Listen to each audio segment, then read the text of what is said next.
Good morning. It's Monday morning, and we're in Simpsonville, South Carolina at our condo. It's a beautiful, bright, sunny day outside, and the temperature's in the high 60s, low 70s for today.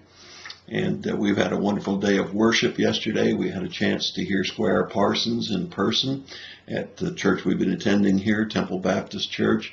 And he sang some of the songs that he's written. They're wonderful songs. If you've never looked at some of the songs that Squire Parsons sings, most of them he writes. And he did a wonderful job and finished his concert with Beulah Land, which is one of our favorites. And we're thankful for Sunday evening's activities where the church that we attend here had their fall festival. I know that's a whole month ahead of Halloween, but they decided to stay totally away from Halloween in order to promote the true worship experience that they wanted to have. They still have the games and the candy. Costumes are not an issue because it's not Halloween. And they do many of the same activities that other churches do with games to win candy and with special food. And then, of course, their way of presenting the gospel is to have a critter corner. And they have someone come in that's a Christian that has all kinds of wild animals. Children love to see wild animals, and that gets them into the sharing tent. And he presents the plan of salvation very clearly in that tent. And we were also encouraged by a group from a local college whose total ministry is to sing praises and witness for the Lord. They were wonderful, and that was done indoors. The concert was going on where the refreshments were being served. It was a really wonderful night of hopefully lots of children receiving Christ and maybe some of their parents. So we were thankful for all of those activities. Tonight, I want to continue to just thank the Lord for all that He's given to Lois and I in this time of refreshment, if you will, where we've not had a lot of responsibilities of teaching and preaching.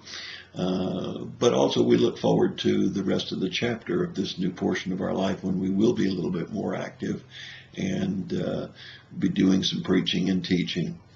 One of the things that we've noticed as we visited a number of churches is on the staff and in the leadership positions of the church, an attitude of humility versus an attitude of pride, an attitude of gentleness and respect versus an attitude of arrogance.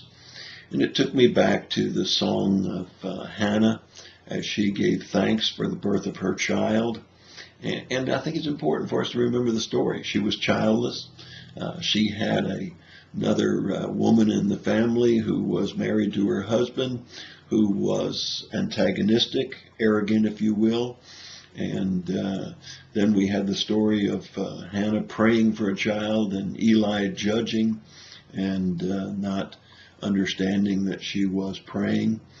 And as afterwards she had a chance to give thanks, her giving thanks was an interesting giving thanks. In chapter 2, verse 1, it says that she was not exalting herself. She was not exalting Samuel, but she was exalting in the Lord. Listen to the words. Then Hannah prayed and said, "My heart exalts in the Lord. My horn is exalted in the Lord.